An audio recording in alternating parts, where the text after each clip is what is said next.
Hey, welcome back to Fame English Academy.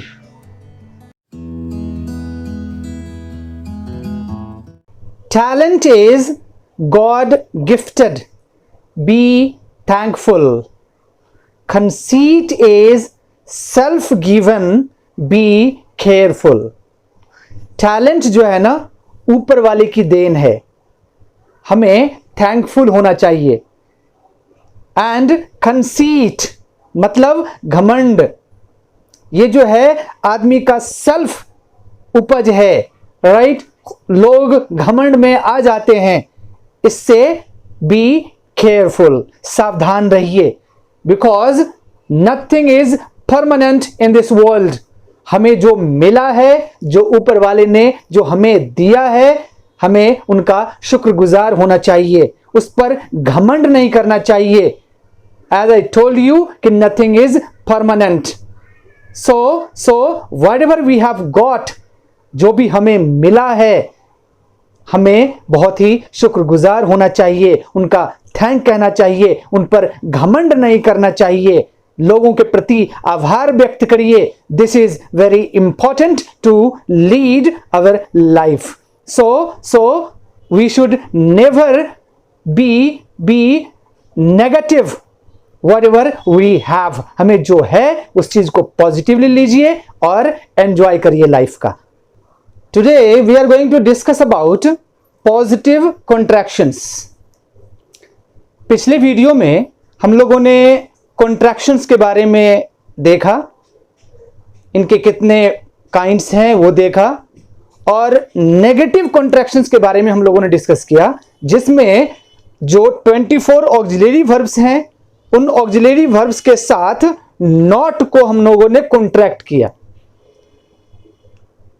आज हम positive contractions को देखेंगे. इन पॉजिटिव कॉन्ट्रैक्शंस में हम किन किन वर्ड्स को और कितने वर्ड्स के साथ कॉन्ट्रैक्ट करके इंग्लिश फास्ट स्पीकिंग के लिए यूज करते हैं, इसको देखेंगे. So it is going to be very very important. If you haven't watched the last video on contractions, you can watch. आज हम इसी को कंटिन्यू करेंगे. तो पॉजिटिव कॉन्ट्रैक्शंस देखते हैं कि इनको हम किन किन तरीके से यूज करते हैं स्पीकिंग में स्पेशली. इन पॉजिटिव कॉन्ट्रैक्शंस मैंने पिछले वीडियो में कहा था कि इसमें जो है सबसे पहले हम क्या करते हैं, पर्सनल प्रोनाउन में वर्ब या ऑक्सिलरी वर्ब को हम कॉन्ट्रैक्ट करते हैं. पर्सनल प्रोनाउन कितने हैं? 7. इन 7 में वर्ब या ऑक्सिलरी वर्ब को हम कॉन्ट्रैक्ट करेंगे. अब देखते हैं ये क्या है. फॉर एग्जाम्पल, आई के साथ हमने कर दिया एम. राइट, तो इसको हम कहेंगे आई एम. राइट, ये हमने इसमें भी प्रोनाउंसिएशन इंग्लिश में और हिंदी में दोनों में लिखा है. दिस इज आई एम या आम. राइट, दो तरीके से हम आई एम को प्रोनाउंस करेंगे, आई एम या आई एम. फॉर एग्जाम्पल देखिए, यदि हम कहेंगे I am learning English, I am learning English, यदि इसको हम कहेंगे I am learning English, I am या आम लर्निंग इंग्लिश, अच्छा लगेगा सुनने में. अब देखिए नेक्स्ट है आई हैव, इसको हम कहेंगे आईव. आईव प्रोनाउंसिएशन देखिए, आईव आईव. यदि हम कहेंगे I have helped the poor, I have helped the poor, और इसको हम यदि कहेंगे कॉन्ट्रैक्शन के फॉर्म में, I've helped the poor, I've helped the poor, अच्छा लगेगा सुनने में. आई के साथ शैल और विल, राइट, को यदि हम कॉन्ट्रैक्ट करेंगे तो ये बनेगा आइल. देखिए pronunciation I'll. For example, I shall not take tea या I will not take tea. यदि इसको हम कॉन्ट्रैक्शन में बोलेंगे, I will not take tea, I will not take tea, I'll, अच्छा लगेगा सुनने में. आई हैड के साथ हम कॉन्ट्रैक्ट करेंगे तो बनेगा आइड. ये देखिए I'd, right, I'd. For example, I had done my work, I had done my work, contraction में बोलेंगे I'd done my work, I'd done my work, I'd done my work. I would. अब इसमें देखिए I had और I would दोनों का contraction equal होता है आइड, प्रोनाउंसिएशन भी होता है आइड और आइड. राइट, दोनों में कोई फर्क नहीं है. अब फर्क कैसे होगा मैं बताता हूं. पहले सेंटेंस देख लीजिए. कहेंगे I would like to tell you something, I would like to tell you something, इसको हम कॉन्ट्रैक्शन में कहेंगे I like to tell you something, I like to tell you something, I'd. और फर्क देखिए, यदि आई एड के बाद, राइट, आइड के बाद वर्ब का थर्ड फॉर्म आएगा तो इसका मतलब इसमें हैड लगा हुआ है, क्योंकि हैड के साथ वर्ब का थर्ड फॉर्म यूज करते हैं। और यदि आइड के साथ लाइक वर्ब का पहला फॉर्म लगा हुआ है तो आप समझना ये वुड है, राइट। आइड डू इसका मतलब आई वुड है, एंड आइड डन इसका मतलब आई हैड है। हैड के बाद थर्ड फॉर्म और वुड जो है मॉडल है, मॉडल के बाद हम वर्ब का पहला फॉर्म लगाते हैं। तो ये है कॉन्ट्रैक्शंस के फॉर्म्स, इसको देख लीजिए। अब हम देखते हैं next. See the next one, we are, right? The contraction will be we're. Pronunciation देखिए, इंग्लिश में भी हिंदी में भी we're, right? For example, we are taking tea, we are taking food. इसको हम कहेंगे we're taking food, we're taking we're taking food, right? We have, इसको हम कहेंगे we've. क्या कहेंगे? we've. For example, we have played cricket. We have played cricket. Contraction में कहेंगे we've played cricket. We've played cricket. We've. Right? Then we shall या will के साथ हम कहेंगे तो ये हो जाएगा will. For example, we shall help the poor और we will help the poor. Contraction में होगा will help the poor. Will help the poor. देख कितना अच्छा लग रहा है सुनने में। We had, right? Weed. Pronunciation देखिए, weed, right? For example, we had sold our car. We had sold our car, right? Contraction में हो जाएगा we'd sold our car. We'd sold our car, right? We would, the same way we would और we had, contraction same होगा, pronunciation भी same होगा। जैसे we would play together, इसको हम कहेंगे we'd play together. The difference is कि जब verb का थर्ड फॉर्म आए तो आप समझ जाना we के साथ had है, और जब play फर्स्ट फॉर्म आए तो आप समझ जाना ये we would है, right? तो this is, right, very important. अब हम देखते हैं next. See the next one. You are, right? Contraction देखिए, प्रोनाउंसिएशन इसके दो होंगे, your या yo. For example, you are singing a song, contraction हम कहेंगे you're singing a song या you're singing a song, right? कितना अच्छा लग रहा है। You have, राइट, इसका जो कॉन्ट्रैक्शन होगा दिस इज you've. देखिए, you have sung a song, इसको हम कहेंगे you've sung a song. You will, right, contraction होगा you'll. ये देखिए you'll, pronunciation, right. For example, you will sing a song, right, contraction में होगा you'll sing a song. You'll sing a song, you'll go there, you'll play cricket, you'll, right?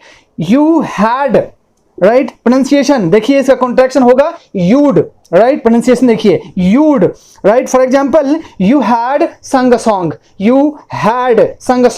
Contraction में होगा you'd sung a song.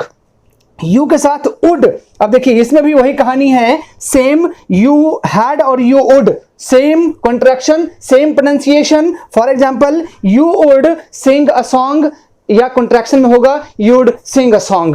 अब फिर से वही बात, संग यदि थर्ड फॉर्म आए तो समझना यू के साथ had है, और सिंग यहाँ पे है फर्स्ट फॉर्म आए तो समझना आप यू के साथ would लगा हुआ है, प्रोनाउंसिएशन सेम है you'd, right? This is next. Okay, now he is contraction होगा his, ही लगा के apostrophe s. प्रोनाउंसिएशन इसके दो होंगे, his या his, right? For example, he is learning English, इसको कॉन्ट्रैक्शन में हम कहेंगे his learning English या his learning English, his, right? For example this now, he has, इसका भी जो प्रोनाउंसिएशन है और कॉन्ट्रैक्शन है सेम है, इक्वल है इज के साथ जैसा वाला। जैसे for example his, right, pronunciation देखिए हिज या हिज, राइट। जैसे ही हैज लर्न्ड इंग्लिश, इसका हो जाएगा हिज लर्न्ड इंग्लिश। अब देखिए फर्क ये हो गया कि इसका भी प्रोनाउंसिएशन इसका भी प्रोनाउंसिएशन सेम है। यदि ही एपोस्ट्रोफी एस के बाद वर्ब का फोर्थ फॉर्म आता है तो आप समझ जाना कि इज लगा हुआ है, क्योंकि इज के बाद वर्ब का फोर्थ फॉर्म आता है। और ही एपोस्ट्रोफी एस के साथ यदि थर्ड फॉर्म लगा हुआ है तो आप समझ जाना ये हैज है, क्योंकि थर्ड फॉर्म के पहले हैज आता है, राइट। ये डिफरेंस है। ही विल, राइट, इसको जो कॉन्ट्रैक्ट हम करेंगे तो होगा हिल या हेल, हिल या हेल, हर्ष ई और दीर्घ ई दोनों का साउंड आता है।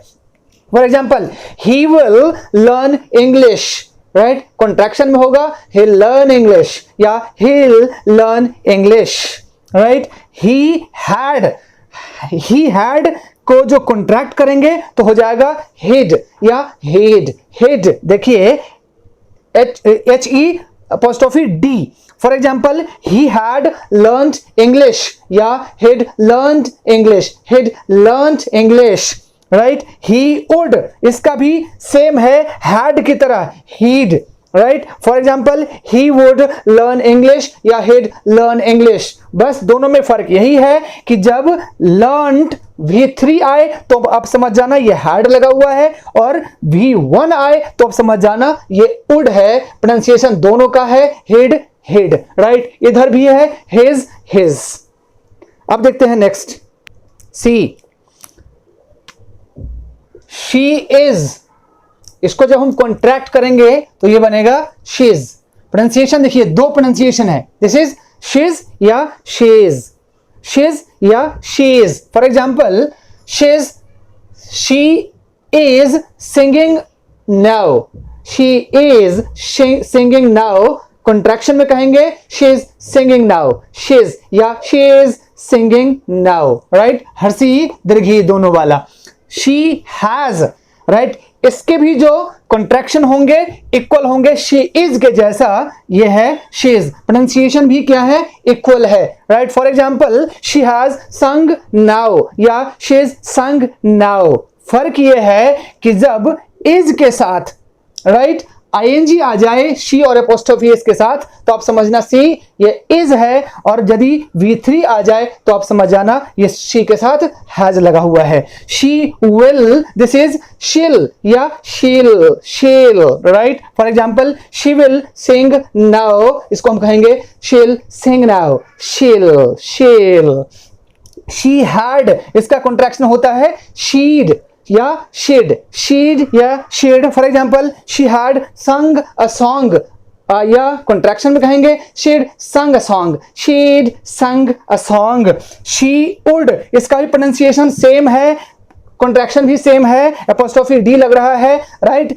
For example she would Singh a song या शीड सिंग अ सॉन्ग। फर्क ये है कि जब V3 आए तो उससे पहले समझ जाना आप हैड है, V1 आए तो इससे समझ जाना आप शी के साथ वुड लगा हुआ है। This is next C.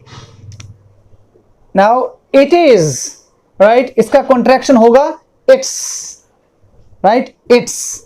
For example it is happening या इट्स हैपनिंग, इट इज या इट्स। अब ये देखिए एक आप सुने होंगे इट के साथ केवल एस लगता है, ये भी होता है इट्स, लेकिन इसका मीनिंग अलग है। इट्स ये है इसका, ये पजेसिव केस में यूज होता है, और जब एपोस्ट्रोफी एस लगेगा तो इसका मतलब होता है इज। ये डिफरेंस जानना बहुत जरूरी। एस नहीं है, एस के साथ एपोस्ट्रोफी नहीं है, इसका मतलब होता है इट्स इसका, और इट के साथ यदि एपोस्ट्रोफी एस लगा हुआ है इट्स, इसका मतलब होता है इट इज। ये डिफरेंस, ठीक है। For example it is happening या it's happening. The same way it has, इसका भी प्रोनाउंसिएशन और कॉन्ट्रैक्शन सेम है, it's, it's, right, it's happened या इट हैज हैपेंड। फर्क ये है कि V3 आएगा तो हैज है, V4 आएगा तो इज है। इट विल, इसको हम कहते हैं इटल, it'll, right? It'll happen या it will happen. It will को हम कहते हैं it'll happen. It'll happen. It had, इसको हम कहते हैं it'd. For example, it had taken place. It had taken place. It had taken place. It had taken place. It had, right? It would, right? Same. Had वाला है contraction और pronunciation, right? It would take place या it would take place. It would take place. फर्क ये है कि take आया मतलब verb 1 आया तो would है, V3 आया तो क्या है? Had है. This is. अब हम देख लेते हैं एक और. Now they are, contraction देख लीजिए, they लगा के apostrophe re, right? pronunciation इसके दो होंगे, they या their.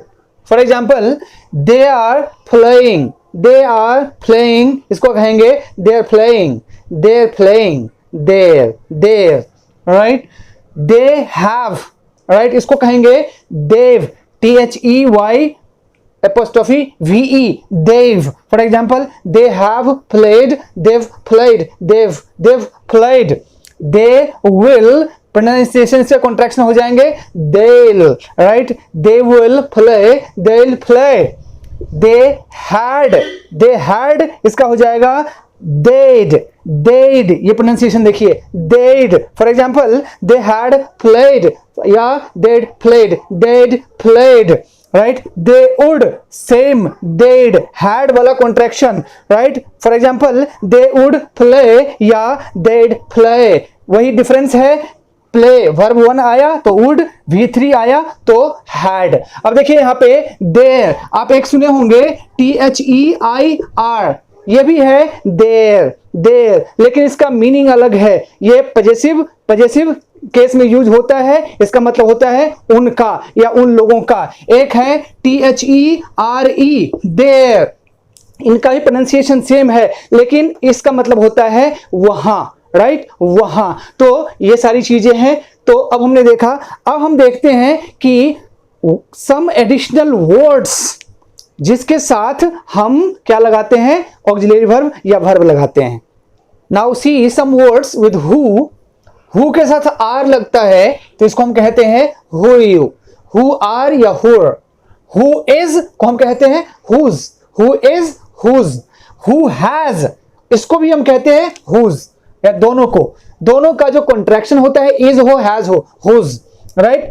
हु हैव को कहते हैं हुव डन, हुव, राइट? हु के साथ यदि विल लगता है तो हम कहते हैं हुल, राइट? हु के साथ हैड लगता है तो हम कहते हैं हुड डन, राइट? हु के साथ वुड लगता है तो इसका प्रोनाउंसिएशन होता है हुड, राइट? हुड. फर्क ये है, जब V3 आएगा तो हैड है, V1 आएगा तो वुड है. इधर भी इज के बाद यदि ING है तो इज है, यदि V3 है तो हैज है.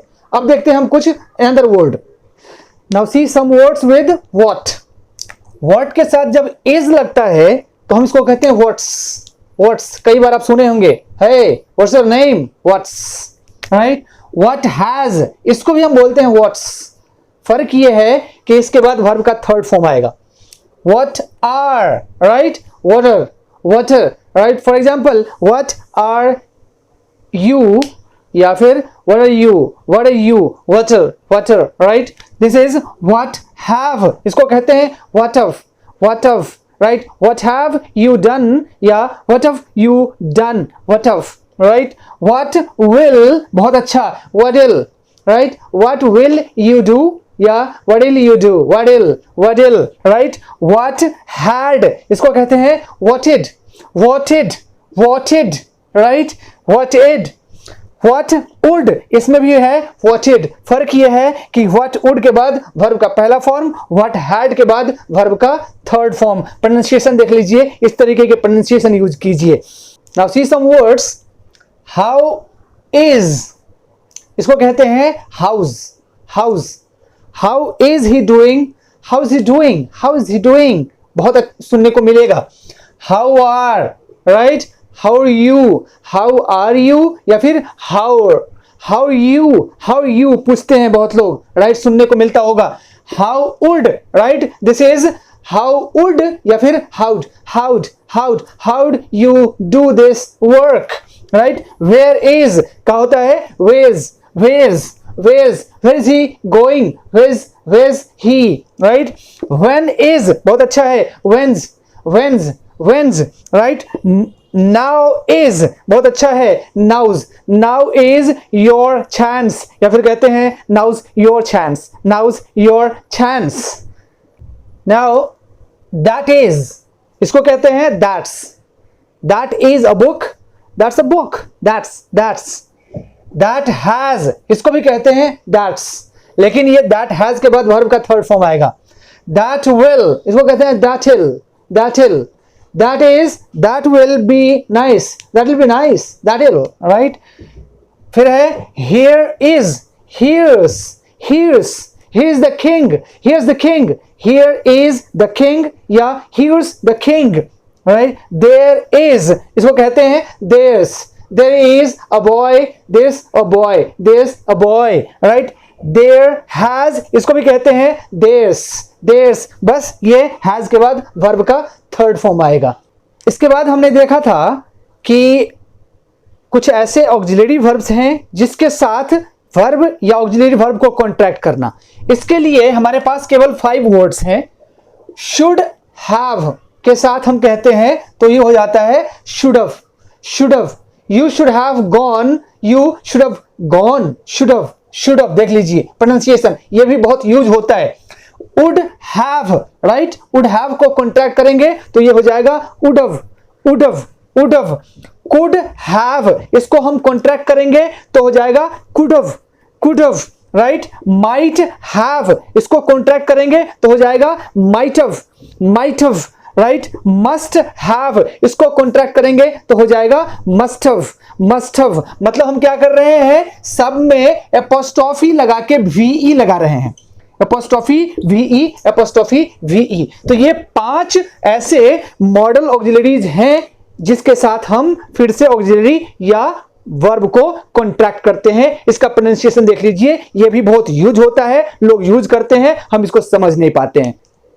Then I told you some special contractions जिसका यूज जानना बहुत ही इंपॉर्टेंट है।